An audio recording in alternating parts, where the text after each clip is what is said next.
할렐루야! 굿TV 세상을 보는 창 오색 오감을 시청하시는 시청자 여러분, 저는 국제전인상담연구원장 김온유 목사입니다. 오늘은 영적 성장에 대해서 알아보고 여기에 필요한 치유가 있다면 함께 기도하도록 그렇게 하겠습니다.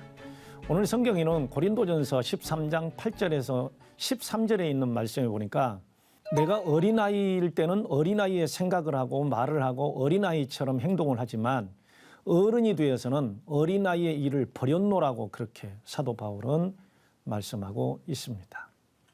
여러분, 어린아이 때의 말씀과 어른이 되어서 성장이 되었을 때의 말씀은 느끼는 감정이 다르고, 또한 우리가 영적 성장이라고 말을 했을 때 그 성장의 부분이 신체적인 성장, 사회적 성장, 그리고 영적 성장을 전인적으로 다루고 있다는 것을 우리가 유념해야 될 것입니다. 그러면 오늘 영적 성장이라는 게 그 모델이 있는데, 영적 성장의 의미를 전인적 성장이라고 우리가 말한다면 오늘 그리스도 모델이 있습니다. 우리 예수님은 어떻게 성장하셨을까요? 첫째가 신체적 성장입니다. 성경에 있는 말씀에 보면 예수님께서는 그 키가 자라고 지혜가 자라고 모든 사람에게 사랑스러워져 가더랬습니다. 신체적인 성장, 그리고 지성적 성장입니다. 지성이라고 하는 것은 세 가지 의미를 함께 담고 있습니다. 지식이라는 것이죠. 지식은 정보력입니다. 그리고 기억하고 있는 것입니다. 지혜는 삶의 문제를 해결하는 능력이 지혜입니다. 지각은 모든 것에 대한 분별력이고 정신력입니다. 그래서 지식, 지혜, 지각, 이 세 가지를 지성이라는 단어를 쓰게 됐죠. 예수님은 지성적 성장이 뛰어나신 분이셨습니다. 지식이 늘어나고 지혜가 있으시고 그 지혜에 대해서 많은 사람이 놀랐죠. 그리고 분별력이 있으셔서 예지력이 뛰어나신 그리고 전지전능하신 하나님이셨기 때문에 그 지성적 성장도 육체적 성장과 함께 일어났다는 것을 우리가 볼 수 있습니다. 그리고 예수님은 인격적으로 성장하신 분이셨습니다. 여기 인격적으로 성장했다는 것은 하나님 앞과 사람 앞에서 사랑스러운 분이셨습니다. 네, 우리가 성장했다고 하는 것은 모든 사람 앞에 인정받고 사랑받고 존경받는 그런 삶으로 성장을 했다고 보면 될 것입니다. 우리의 영적 성장이라는 것은 전인적 성장입니다. 신체적으로, 인격적으로, 그리고 지성적으로 성장하는 그런 것을 우리는 영적 성장이라고 보는 것입니다. 그리고 또한 인격의 성장은 예수님께서 마태복음 11장 29절에도 말씀하셨습니다. 너희는 내게 와서 배우되 나의 마음은 온유하고 겸손하니 나의 멍에를 메고 내게 배우라 그러셨습니다. 그 결론이 뭡니까? 예수님의 인성은 온유와 겸손이셨습니다. 온유하심은 겉으로도 온유하셨지만 내면이 온유하셨고 그 태도가 겸손하셔서 모든 사람을 섬기는 그런 분이셨습니다. 진정한 영적 성장과 인격의 성장은 다른 사람을 돌볼 수 있을 때까지 가는 것입니다. 그것을 에베소서 4장 11절에 하나님께서 우리 목회자를 세우시고 지도자를 세우신 것은 성도들을 양육시킬 때 그 성도들이 봉사의 일에 온전히 할 수 있도록 성장시키는, 그것이 바로 우리 지도자들의 목적이라고 성경은 말하고 있습니다. 여러분, 여러분의 가정에서 영적 성장이 어디까지 이루어졌는지 한번 생각해 보시겠습니까? 자, 그러면 인간은 태어나면서부터 발달 기간을 겪습니다. 그 발달 기간을 일반 심리학에서는 태아기를 뺀 채 영아기, 유아기, 아동기, 청소년기까지를 발달기라고 말을 합니다. 비아제도 발달기를 청소년기까지, 프로이트도 청소년기까지. 오늘 인간 발달기에서 정서적인 고착에 대해서 우리가 좀 생각을 해보겠습니다.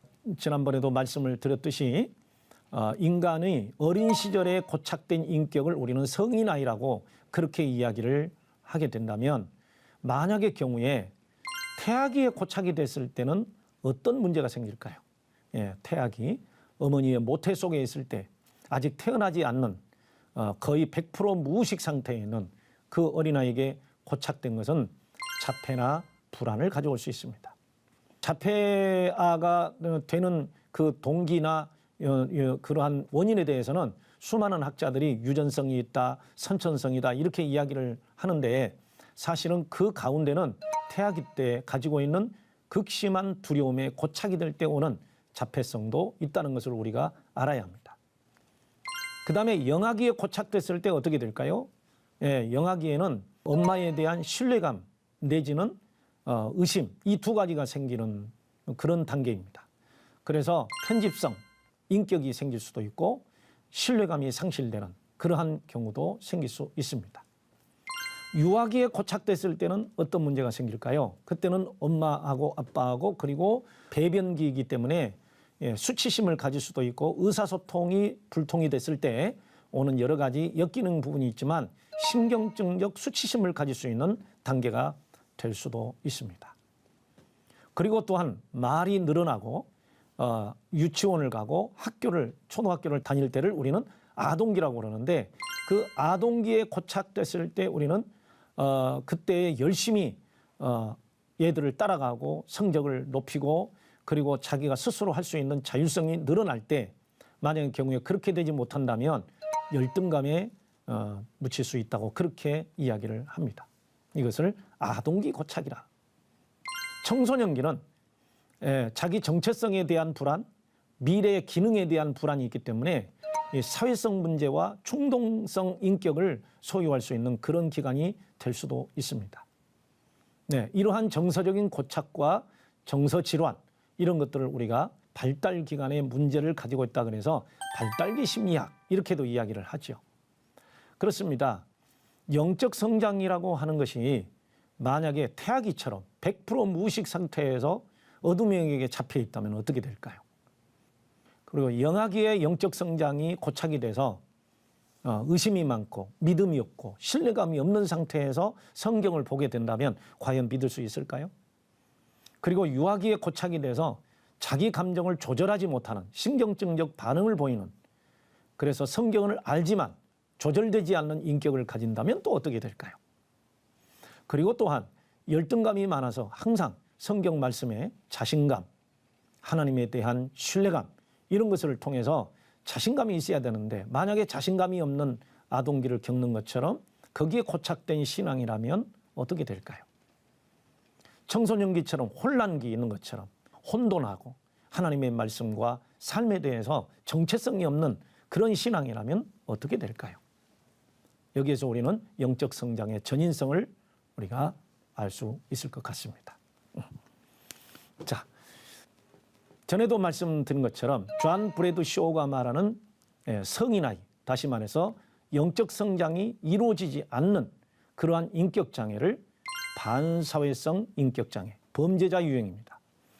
의존성 인격장애, 너무 어떤 사람과의 그리고 의존 대상에게 묶여서 벗어날 수 없는 의존성 인격장애, 그리고 경계성 인격, 시시때때로 죽고 싶어하고 자학하고 모든 사람을 협박하고 감정 조절이 안 되는 경계성 인격장애, 그리고 자기애성 인격장애, 자기밖에 모르는 자기중심적 자아, 그래서 많은 사람을 착취하고 힘들게 하고 그러한 자기애성 인격장애, 그리고 의심이 많아서 의처증, 어부증, 꼼꼼함 이런 인격을 가지고 있는 편집성 인격장애, 그리고 연극성 인격장애, 자기를 포장하고 과도하게 자기를 과대망상에 걸릴 정도로 자기를 포장하는 연극성 인격장애, 그래서 감정 기복이 심하고 많은 사람과 함께하기가 쉽지 않는 그런 인격장애, 그리고 분열형 인격이라고 그러죠.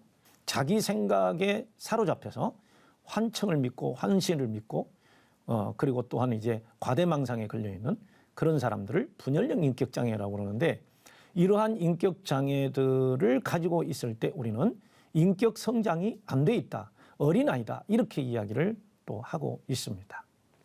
네. 그러면 이제 내면적 어린아이의 정서적인 특성을 우리가 좀 보겠습니다. 여러분, 내면적 어린아이는 성인아이를 제가 말씀을 드릴 때 했지만 편견이 심합니다. 여기 편견이라는 것은 첫 번째 좁은 생각입니다. 편협이라는 거죠. 좁은 생각. 그 좁은 생각이 뭡니까? 우리가 요즘 기성세대라고 하는데 그 기성세대가 항상 하는 말이 나 때는 말이야. 이렇게 이야기를 하지 않습니까? 나 때. 나의 때는 말이야. 나는 말이야. 옛날에 이랬다는 말을 하죠. 자수성가하는 사람들이 특히 이 편견이 심합니다. 내 방법으로 했기 때문에 변화를 싫어합니다. 편견이 심하고 그리고 사람을 대하는 것도 역시 편견이 심합니다. 마치 관상을 보는 것처럼 이렇게 생긴 사람은 이런 성격을 가지고 있고 이런 거는 가지고 있을 거야. 이런 생각 때문에 그걸 우리는 인지 왜곡이라는 말을 하는데 그 인지 왜곡이 심합니다. 어린아이의 인지 왜곡은 심각하죠. 어른의 생각과는 전혀 다르니까요. 그 다음에 두 번째는 감정이 안정감이 없습니다. 불안감이 심합니다. 어린아이는 연약하기 때문에 언제 어떤 일을 당해도 거기에 대처할 능력이 없습니다. 그래서 찬송 가운데도 어린아이 같은 우리 미련하고 연약하다 이렇게 찬송을 고백하지 않습니까? 그렇습니다. 감정이 불안하고 연약합니다. 그리고 내면적 어린아이는 무기력이 많습니다. 다시 말해서 어떤 문제가 올 때 직면하지 못하고 그리고 정면 돌파하지 못하고 늘 회피하거나 아니면은 의존을 하거나 또 그런 일이 없을 때는 얼어붙어서 두려움에 시달리는 그러한 무기력이 있습니다. 어린아이가 그렇습니다. 만약에 우리의 내면의 어린아이가 성장하지 못하고 아니면 그 어린아이를 벗어보지 못한다면 그 어린아이는 늘 외로움을 겪고 있을 것입니다. 여러분의 외로운 어린 자아를 한번 위로해 주는 그런 시간이 되셨으면 좋겠어요. 그것을 우리는 소위 내적 치유라는 말을 쓰기도 합니다. 이 내면적 어린아이를 치유하기 위해서는 첫 번째 뭐가 필요하냐? 위로가 필요합니다. 어린 시절의 나. 어떻게 사랑을 받았습니까? 어떻게 살았습니까? 어떻게 견뎌냈습니까? 여기에 따라서 위로의 대상이 다르고 위로의 마음이 다를 것입니다. 여러분의 정서적 특성은 어떻습니까? 네. 조금 더 우리가 이제 전인 상담과 교회의 관계를 좀 생각하기 위해서 오늘날 교회 안에 성인 아이들이 있거나 내면 아이가 있다면 어떤 현상이 일어날까요? 여러분들이 교회의 직분을 맡고 있는 집사님, 장로님, 권사님 될 수도 있겠죠. 심지어는 또 목사님도 있을 수 있을 거고요. 교회 안에 성인 아이들에 대해서 성경은 고린도전서 3장 2절, 히브리서 5장 12절에는 젖을 먹는 자 이렇게 표현하고 있습니다. 장성한 자의 신앙은 모든 것을 다 수용할 수 있고 모든 것을 이해할 수 있는 신앙입니다. 그래서 그러한 사람을 영에 속한 사람이라고 하는데 특히 고린도전서 3장 2절과 히브리서 5장 12절에서 말하는 성인, 다시 말해서 성장한 신앙은 젖을 먹을 수도 있지만 단단한 음식도 먹을 수 있고 다른 사람의 의견을 존중하고 수용하고 융통성 있게 함께 나누고 나하고 파가 좀 다르다고 해서 너무 힘들게 하는 그리고 폭언하는 이러한 일들이 교회에서 가끔 일어나는 경우를 볼 수가 있는데 분쟁이 있는 교회는 교회 안에 성인 아이가 있기 때문에 그렇다 이렇게 설명을 할 수가 있겠죠. 그러한 사람을 고린도전서 3장 3절에서는 육에 속한 자고 분쟁과 시기가 있다 이렇게 표현을 하고 있습니다. 또 고린도전서 3장 17절에 있는 말씀부터 보면은 우리가 고린도전서 3장 16절에서는 우리 몸이 하나님의 성전이라고 그랬습니다. 그런데 그 하나님의 성전은 에베소서 2장에 있는 말씀에 보면은 그 성전은 지금 지어져 가고 있습니다. 그런데 그 육체의 성전이 아직까지 다 완성이 되지 않았기 때문에 여기 육체의 성전이라고 그러니까 우리 몸을 이야기할 수도 있겠지만 아닙니다. 몸과 함께 있는 우리의 모든 정신적 문제도 같이 포함되고 있습니다. 인격을 포함하고 있습니다. 그래서 우리의 인격은 우리가 죽을 때까지 아니면 예수님께서 재림하신 그날까지 끊임없이 성화되어져야 될, 거룩하게 되어져야 될 성전인 것입니다. 그 성전은 지금 지어져 가고 있습니다. 그렇기 때문에 불완전합니다. 다시 말해서 교회 안에 성인 아이들은, 그리스도인들이 성화도에 따라서 불완전한 성전이냐 아니면은 온전한 성전이냐를 우리가 알 수 있겠죠. 또한 고린도전서 7장 1절에서 40절에 보면 부부간의 인격 관계가 편안하지를 못한 이러한 관계들이 성인아이라고 표현되어 있습니다. 성장한 신앙은 부부관계가 좋습니다. 성적인 문제, 윤리적인 문제, 그리고 부부간의 인격 관계, 부부 갈등, 그리고 또한 교회 안에서 일어나는 여러 가지 일들이 있는데 그러한 일들을 통해서 우리가 그 부부관계가 힘든 관계인지 아닌지, 신앙적 관계인지 아닌지에 따라서 영적 성장이 이루어졌는지 안 이루어졌는지를 우리가 볼 수 있겠습니다.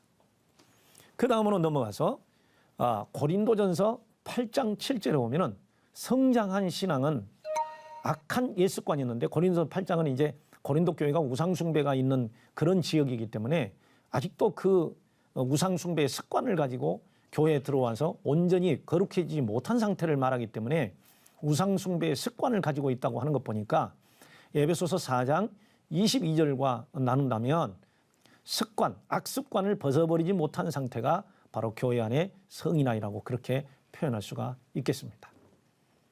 그리고 고린도전서 13장 14절에서는 고린도전서 12장에 은사 부분이 많이 나오는데, 사실 은사라는 것은 여러 가지가 있지만 신비적 은사죠. 하나님께서 주시는, 일방적으로 주시는 선물이고, 그래서 그 신비적 은사 중심으로만 살면서 다른 사람이 가지고 있는 은사를 인정하지 않고 자기에게 나타나는 은사만을 고집하고 교회에 갈등을 일으키는 그러한 사람들을 향하여 사도 바울은 어린아이라고 증명하고 있습니다. 우리는 어린아이입니까? 아니면 장성한 신앙입니까? 히브리서 5장 12절에서 14절의 말씀에는 이 영적 어린아이에 대하여 아주 자세하게 첫 번째 말씀이 뭐냐면은 의의 말씀을 전인적으로 경험하고 체득하였는가. 여기에 따라서 그 사람의 성숙도를 우리가 알 수 있다는 것입니다. 의의 말씀은 무엇일까요? 진리의 말씀입니다. 여러분들 우리가 예배를 드릴 때 신령과 아니면 영과 진리로 예배할지니라 이렇게 말씀을 나누고 있죠. 그래서 영과 진리로 예배한다는 말씀이 무슨 말씀일까요? 영이라고 하는 것은 하나님의 성령과 동시에 나에게도 영이 있습니다.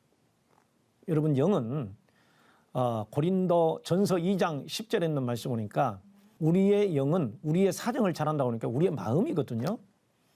그런데 성령은 하나님의 깊은 것까지라도 통달하시느니라 그랬습니다. 그래서 우리의 영이 있다면 성령이 있습니다. 나의 영과 성령이 하나가 돼서 성령은 우리에게 뭐라고 말씀하실까요? 뭐를 증거하실까요? 하나님의 말씀을 증거하시고 하나님이 살아계심을 증거하시고 예수 그리스도의 주님 되심을 증거하시고 로마서 8장 15절에 있는 것처럼 16절에 있는 것처럼 우리가 하나님의 자녀인 것을 증거하시는, 그래서 그 증거하시려는 방법을 마음에도 증거하시지만 실제적으로 우리가 그 말씀을 체험하도록 도와주시고 그 말씀을 체험함과 동시에 확신이 있게 되는 거죠. 의의 말씀을 전인적으로 경험했다. 우리 삶 속에서 어떻게 의의 말씀을 경험했을까요? 삶에서. 네, 예수님께서 성장하실 때 몸이 성장하시고 지성이 성장하시고 하나님 앞과 모든 사람 앞에서 사랑스러워져 가도록 우리가 전인적으로 모든 사람에게 사랑스럽고 인격적으로 그렇게 성숙되어져 있는가, 이것을 우리가 생각을 해보면 될 것 같습니다. 여러분의 성숙도 어디까지 되었습니까? 그 다음에 이 영적 유아였던 우리가 시간이 지나면서 계속 말씀을 듣게 되고 그 말씀 속에 거하고 계시는 예수 그리스도의 온유하심과 그리고 또한 겸손하심이 어느 때 있었을까요? 극단적인 순간에 어떻게 그것이 우리를 이끌어 왔을까요? 여기에서 깊은 문제를 가지고 있는 것은 바로 깊은 상처입니다. 영적 유아는 전에도 말씀을 드렸지만 깊은 상처가 있을 때 성장하지 못하고 거기에 고착되어 있는 모습을 우리가 볼 수 있습니다. 그래서 제가 늘 주장하고 또 상담하고 가르치고 있는 부분들이 우리가 하나님의 말씀을 확신하고 기쁨 있게 행복 있게 살려고 하는데 방해하는 것이 있다면 우리의 무지와 상처들이라고 이야기합니다. 그래서 실제적으로 현대 이상심리에서도 깊은 상처로 인한 트라우마는 정신질환, 신경증, 그리고 인격장애, 여기에다가 전인 상담이 들어간다면 하나님과의 관계가 힘들게 되는 영적 문제도 가져올 수 있다는 것입니다. 그래서 깊은 상처들이 치유되었는지, 치유가 되고 회복이 되고 지금 우리의 삶이 변화되었는지 이것을 우리가 생각해 볼 때 성숙도를 우리가 생각할 수가 있겠죠. 그 깊은 상처의 가장 큰 핵심 기저에는 가정의 양육 과정이 있습니다. 그래서 적당한 가정의 양육이 있었는가? 에베소서 6장에 있는 기록된 말씀처럼 아비들아 자녀를 노엽게 하지 말고 주의 교양과 훈계로 양육하라. 이런 말씀들처럼 정말 사랑과 그리고 의와 모든 것으로 양육이 적절하게 되었는지를 생각해보는 이런 것들이 곧 영적 유아의 성숙도를 우리가 볼 수 있는 것입니다. 그래서 이 모든 과정, 의의 말씀을 전인적으로 경험하고 체득하는 과정, 깊은 상처를 치유하는 과정, 적당한 가정의 양육과 영적 양육을 보고 내적 치유를 하는 그러한 과정들이 바로 우리 영적 유아를 치유하는 전인 치유의 과정인 것입니다. 네, 그래서 우리는 언제든지 치유가 필요한데 그 치유는 반드시 회복이 돼야 되는 것이고 그 회복이 된 다음에는 인성이 성화되어져야 간다는 것입니다. 그래서 영적인 말씀이 치유되어야 되고 내면 치유가 일어나야 하고 그리고 양육 과정에서의 어떤 양육이 일어나느냐에 따라서 충분한 위로와 치유가 있어야 이 전인 치유를 통해서 영적 성장이 일어난다는 것입니다. 여러분 지금까지 제가 이 전인적인 치유 사역에 대해서 말씀을 드렸지만 우리 전인적인 치유 사역은 항상 기도로 마무리를 합니다. 그 기도에는 4가지 단계를 거칩니다. 첫째, 요한일서 1장 9절에 있는 말씀에 보면은 누구든지 우리의 죄를 자백하게 되면 하나님께서 그 죄를 사하시고 불의에서 깨끗게 해주신다고 그랬거든요. 고백하는 기도가 필요합니다. 그럼 무엇을 고백할까요? 지금까지 우리가 영적 성장에서 이루어지지 않는 부분을 하나님 앞에 고백하는 것입니다. 그 고백은 2가지가 있습니다. 첫째, 감정을 고백하라는 것입니다. 치유 사역에 있어서 절대적으로 중요한 것은 먼저 지금 가지고 있는 감정을 하나님께 고백하는 것입니다.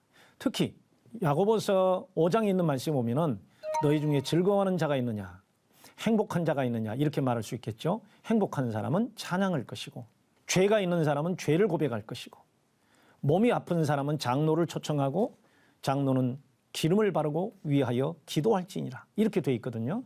바로 그렇습니다. 우리가 하나님 앞에 기도할 때에 지금 현재 가지고 있는 상한 감정이 있다면 하나님 앞에 그 감정을 그대로 고백하는 것입니다. 저는 지금 매우 슬픕니다. 화가 납니다. 아니면 불안합니다. 이 감정 고백이죠. 그 다음에 2번째가 뭐냐면 자기 상태를 고백하는 것입니다. 오늘 영적 성숙도가 낮은 것을 하나님 앞에 지금 고백하는 것입니다. 저는 어린아이에 머물러 있습니다. 그러다 보니 불안하고 불신앙적인 연약함이 있습니다. 이런 고백을 하나님 앞에 고백하는 것이죠. 그 다음에 하나 더 합치자면 하나님 앞에 나의 죄성을 고백하는 것입니다. 나는 여전히 상처가 많고 고통스럽기 때문에 인격이 정상적이지를 못해서 가족을 힘들게 하고 하나님을 힘들게 하고 나 자신도 힘들게 했다고 고백하는 이러한 죄성의 고백이 하나님 앞에 치유되는 아주 좋은 고백이 되고 기도가 될 것입니다. 마지막으로 정말 중요한 고백은 하나님 앞에 진실한 마음으로 고백하는 것입니다. 울부짖는 것입니다. 예레미야 33장 3절에 있는 말씀처럼 부르짖는 기도입니다. 여기서 강의할 때는 그냥 읽는 기도가 되겠지만 여러분의 가정에서 혹시라도 치유 기도할 때 골방에 들어가서 아니면 통성 기도할 때 비밀한 곳을 찾아서 기도할 때 하나님 앞에 울부짖고 자신을 통렬하게 내어놓을 때 그 성장과 성숙이 훨씬 빠르게 되는 것을 우리가 볼 수 있습니다. 왜냐하면 모든 인간의 성화 과정도 성령께서 인도하시기 때문입니다. 그러면 오늘 우리가 성인아이 됨을 치유되기 위해서는 이렇게 기도하면 좋을 것 같습니다. 자, 이렇게 기도해 볼까요?